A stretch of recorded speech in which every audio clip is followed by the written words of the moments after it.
தொழிற்சாலைகளில் வேலை பார்க்குற தொழிலாளர்களோட எதிர்கால நலன் கருதி ஒவ்வொருத்தங்களுக்கும் தனித்தனியா வருங்கால வைப்பு நிதி கணக்கு அப்படின்றது தொடங்கப்பட்டிருக்கு.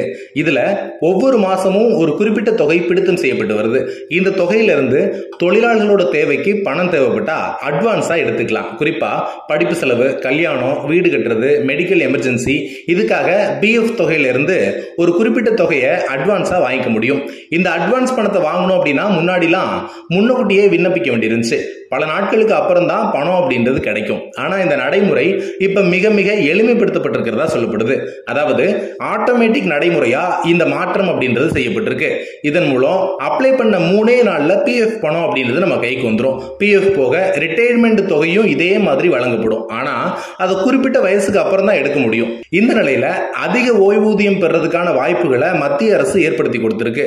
அதன்படி பாத்தீங்கன்னா இபிஎஸ் 1995 கீழே உள்ள லிஸ்ட்ல வர்றவங்க மட்டும்தான் விண்ணப்பிக்க முடியும். இந்த நிலையில பிஎஃப் கணக்குல இருந்து பணம் எடுக்க இனி பிறப்பு சான்றிதழ் முக்கிய ஆவணமா பார்க்கப்படுது. முன்னாடிலாம் ஆதார் கார்டுல இருக்கிற பர்த் டேட் அப்படின்றது எடுத்துக்கிட்டாங்க. ஆனா அந்த நடைமுறை அப்படின்றது இப்ப மாற்றப்பட்டிருக்கு.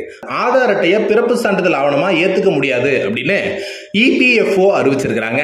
அதன்படி இனி பிறப்பு ஆவணங்களுக்கு ஆதார் அட்டையை கொடுக்க கூடாது. அதை கொடுத்திருக்கிறவங்க உடனே பிறப்பு சான்றிதழ் கொடுக்கணும் அப்படின்னும், பர்த் சர்டிபிகேட்டை கொடுத்தா மட்டும்தான் சான்றாக ஏற்றுக்கொள்ள முடியும் அப்படின்னு அறிவிச்சிருக்கிறாங்க.